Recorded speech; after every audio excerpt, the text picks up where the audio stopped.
நினைக்கிறேன் மக்களுக்கு இதையும் அதையும் கொடுக்குறேன்னு சொல்லி ஏன் ஏமாத்தணும்? ஒரு மிக்சி, கிரைண்டர், ஃப்ரிட்ஜு இது கூட வாங்கிக்க முடியாதா? வேட்டி சேலை, 1 லிட்டர் எண்ணெய், 1 கிலோ பருப்பு இது கூட வாங்கிக்க முடியாதா? ஒரு அடிப்படை தேவை நிறைவேற்றிக் கொள்ள முடியாத ஏழ்மை வறுமை. அந்த அளவு கூட வருவாய் இல்லை. ஒரு நாளைக்கு 30 ரூபா 60 ரூபாவோட சம்பாரிச்சுக்கிற அளவுக்கு எங்க ஆத்தாளப்புக்கு எங்க அக்கா தங்கச்சிக்கு வருவாய் இல்லை. என்ன கொடுமை இது?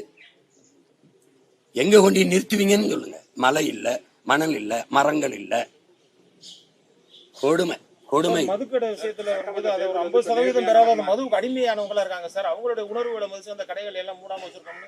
எனக்கு கொலை செய்யறது பிடிக்குது. எனக்கு எல்லாரையும் கொலை செய்யறது பிடிக்குது. என்னோட உணர்வுக்கு மதிப்பளிச்ச அனுமதி தெரியலா? எல்லாரையும் கொண்டுகிட்டே வரேன். என்னது சொல்லுங்க. இப்படி ஒரு பேசலாமா?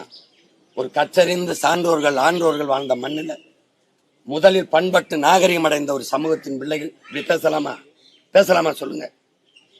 கூடி எல்லாரும் சேர்ந்து செஞ்சா ஒரு தவறு சரியாயிருமா? உங்ககிட்ட கேட்கிறேன். எல்லாருமே நீங்க படிச்சவங்க, கற்றறிந்த உலகத்தை பாக்குறவங்க, எல்லாரும் சேர்ந்து செஞ்சா ஒரு தவறு சரியாயிருமா? எப்படி? ஒருத்தன் தனியா செஞ்சா ஒரு சரி தவறாயிருமா? என்னது கொடுமை? நீங்க குடிக்கிற 2 கோடி மக்கள் குடிகாரர்களா இருக்கிறாங்க, குடி நோயாளி. அப்படி சொல்லக்கூடாது. நீங்க மது பிரியர்களா இருக்கிறாங்க. அவங்க வாக்கு வராதுன்னு தானே நீங்க முதல்ல 2016 மதுக்கடையை மூடுவேன்னு அவங்க சொன்னாங்க. ஐயா ஸ்டாலின், ஐயா கருணாநிதி எல்லாம். அந்த அப்பா அவங்க தோத்துட்டாங்க. அதுக்கு என்ன காரணம்? இந்த நீங்க சொல்ற மது பிரியர்கள் ஓட்டு போடலை, வாக்கு செலுத்தலை அப்படின்னு அந்த கோரிக்கை விட்டாங்க. வந்தால் நாங்கள் கையெழுத்து மதுக்கடையை மூடுவோம்னு ஐயா கருணாநிதியிலிருந்து, தம்பி உதயநிதியிலிருந்து, அம்மையார் கனிமொழியிலிருந்து, ஐயா ஸ்டாலினிலிருந்து 4 பேரும் பேசுனது இருக்கு. என்னென்ன போட்டுக்காங்க. அதிகமாக இளம் உதவியில் இருக்கிற மாநிலம் தமிழ்நாடுன்னு அம்மையார் கனிமொழி பேசுனது. அப்போ 2 லட்சம் இருந்தா இப்ப 6 லட்சம். நீ கள்ளச்சாராயம் குடிச்சவனுக்கு 10 லட்சம் கொடுத்து ஊக்கப்படுத்தினவங்க தானே. காய்ச்சறது குற்றம், குடிக்கிறது குற்றம். சட்டப்படி 10 லட்சம் கொடுத்து அங்கீகரிக்குது ஒரு அரசு. அவன் வீட்டு வாசல போய் நின்று உன் பிள்ளையை நான் படிக்க வைக்கிறேன், உன் வீட்டுக்கு ஒரு அரசு வேலை கொடுக்குறேன்னு நாட்டை பாதுகாக்க எல்லையில் நின்று செத்து வந்தவனுக்கு 10 ரூபா கொடுக்கல, ஒரு மாலை பொறுத்தலை. ஏன் யாருக்குமே கோபம் வர மாட்டேங்குது? ஏன்? எதனால? 13 தலைமுறைக்கு ஒரு தடவை மரபணு மாறி போயிரும்ன்றான். நமக்கு மாறி போயிடுச்சு. ஒவ்வொரு 13 தலைமுறைக்கு ஒரு தடவை புதுப்பிக்கணும். அதுக்கு இருக்கிற ஒரே மருந்து வரலாறு தான். வரலாறு ஒண்ணுதான் அவன் மரபணுவை புதுப்பிக்கும். நான் யாருங்கிறத மறந்து போனதுனால நான் யாரு, என் மரபணு என்ன? சரணடைஞ்சிருந்தா இந்த உயிரோடு இருந்த ஆண்டுக்கலாம் என் பாட்டை மருது வாண்டி ஓடா. சரணடைஞ்சு வாழ்றதுக்கு சண்டைட்டு சத்திரண்டான்னு தூக்குல தூங்கினான். தீரன் சின்ன மேல கப்பம் கட்டிட்டு ஆளுன்னா எவனாட்டால எவன்டா உரிமை இருந்து தூக்குல தொங்கினான். என் பாட்டன் சேதுபதி 1 ரூபா ஒப்புக்கு ஒரு சல்லி காசு கப்பம் கட்டிட்டு நாட்டால் உன்னை விடுதலை செய்யறேன்னா செயல இருந்து செத்தாலஞ்சாவனையே 1 பைசா கட்ட மாட்டேன்னு, ஒரு செல்லா காசு கூட கட்ட மாட்டேன்னு செத்தான். அந்த பரம்பரையில் வந்தவனா நானு? சொல்லுங்க. ஒரு கைம்பெண் புருஷனை இழந்து, என் பாட்டை முத்துவிடுனா தவிர இழந்த ஒரு கைம்பெண் மூளையில உட்காந்து மூக்க சிந்திட்டு வெள்ளச்சலை பார்த்தானே பிள்ளைய கூட்டிகிட்டு போய் இன்னொரு பாட்டன் போய் தாயை போய் வாங்கி போயிட்டு பாபா நாயக்கர் கோட்டையில் போய் மக போல இருந்த அடைக்கலம் பெற்று ஐதரில் திப்பு சுல்தான் மதுரை வாங்கி இழந்த நிலத்தை மீட்டு போரிட்டு மீட்ட மரத்தி மக்கள் நம்ம இந்த கொடுமை எங்கே போய் சொல்றது? ஏன் உன் பரம்பரை நிலத்தை என்ன பட்டு போச்சா? என்னாச்சு? மானத்தை ரோசத்தை அடமான வைக்கிற ஈன கூட்டமாயிட்டோமா? எதுக்கு கையெந்திர? இப்ப சரி உங்க கொடுக்கட்டும் 5000. என்ன உன் பரம்பரை சொத்து? நீ கர்ண மகாராசா வித்துப்பிட்டு கொடுக்க போற? எங்கிருந்து கொடுப்ப? உங்க அப்பம்ட்டு காசா இல்லை எங்க அப்பம்ட்டு காசா? என் வரியிலிருந்து தானே கொடுக்கணும். அந்த வரி எங்கிருந்து எடுப்ப? அத்தியாவசிய பொருள் இருந்து எடுப்ப. மின் கட்டணும், பஸ் ஓசியா அவன் கேட்டான், தரமான பஸ் தான் கேட்டான். நான் கேட்கறதுக்கு பதில் இருக்கா? ஓட்டுநருக்கு, நடத்துனருக்கு சம்பளம் எங்கிருந்து கொடுப்பேன்? யார் காசுல கொடுப்பேன்?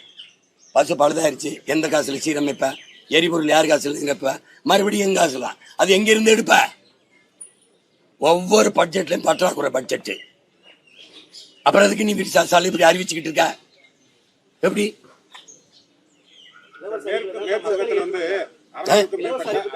ஒவ்வொருத்தரா இல்ல அப்படி சொல்லாதீங்க. நீங்க அப்படி சொல்லாதீங்க. ஏன் நீங்க அப்படி சொல்றீங்க? எல்லாரும் விரும்பி குடிக்கிறாங்க, திறக்கணும்ன்ற மாதிரி இருக்குது. அப்புறம் தினம் பாலியல் தொல்லை நடக்குது. 6 வயசு குழந்தை, 60 வயசு அம்மா, அவங்க விரும்புறாங்க. விபச்சார விடுதியை திறந்துருவோமா? சொல்லுங்க. திறந்துருவோமா? இந்த பாலியல் குற்றம் குறைஞ்சிரும். திறந்துருவோமா? உங்களுக்கு கஷ்டமா இருக்கல. அப்புறம் இலவசத்தை விரும்புறாங்கன்னா நீ அந்த ஏழ்மை விரும்பில ஏன் வச்ச? 60 ஆண்டுகளா ஆண்டில 1 கிலோ அரிசிக்கும் 1 கிலோ வெள்ளத்துக்கும் ஏன் கையேந்த வச்ச? அவனே வாங்கிக்கிற ஒரு தற்சார்பு வாழ்க்கையை கொடுக்க முடியாதா? சொல்லுங்க. ஒரு அரிசி பருப்பு வேட்டி சேலை கூட வாங்க முடியாது. தன் காலில் நிற்கிற ஒரு தற்சார்பு வாழ்க்கையை என் மக்களுக்கு கொடுக்க முடியாதா? அந்த ஏழ்மை வறுமையில ஏன் வச்சா? 60 ஆண்டுகளா ஆண்டு வச்சிருக்க நீ. என்ன இது நல்லாச்சு? என் மக்களை கையேந்திர நிலைக்கு நான் சொன்ன கோச்சுக்குருவியா பிச்சைக்காரன்னு. நான் கையேந்திர என்ன சொல்றீங்க? பிச்சைங்கிறீங்க. நான் திரள் நிதின்னு கேட்கறதுக்கு மக்கள்கிட்ட கேட்கிறேன். மேல அன்பு இருக்கு கொடுக்குறான். நீ திருட்டு நிதி வச்சுக்கிட்டு கட்சி நடத்துறான். நான் திரள் நிதியில மக்கள் காசுல இருந்து மக்கள் இயக்கம் நான் மக்கள்கிட்ட இருந்து வாங்கி நடத்துறேன். அதையே நீ கவலைப்படுத்துற. பிச்சை எடுக்கிறான் சீமான்ற. அப்ப நீ என் மக்களை ஒட்டுமொத்த நாட்டு மக்களை கையேந்த வச்சது பிச்சை இல்லாம எப்படி இலவசமாகும்? எப்படி இலவசமாகும்? யாராவது உங்ககிட்ட ஐயா எங்களுக்கு இலவசமா பஸ் ஓட்டுங்கன்னு கேட்டாங்களா? ஐயா எங்களுக்கு இந்த தேர்தல் வருது, இங்க வருங்க ஒரு டோக்கன் கொடுங்க, நாங்க அதை வாங்கிக்கிறோம்னு கேட்டாங்க. நான் சொல்லுங்க, கேட்டது யாரு? ஆசிரியர் ஊதிய உயர்வு, மருத்துவர் ஊதிய உயர்வு, செவிலியர் ஊதிய உயர்வு, பணி நியமனம், வேளாண்குடி மகன் உரிய விலையை கொடுத்து கொள்முதல் செய்ய நெல்ல, அதானே கேட்கிறேன். போக்குவரத்து தொழிலாளர் பழைய ஊதியம், ஆசிரியர் பணி நியமனம். கேட்கறத கொடுக்க மாட்டேங்கிறிய. வீதியில் இன்னும் போராடுற கோரிக்கை ஒன்று கூட நிறைவேற்றப்படலை.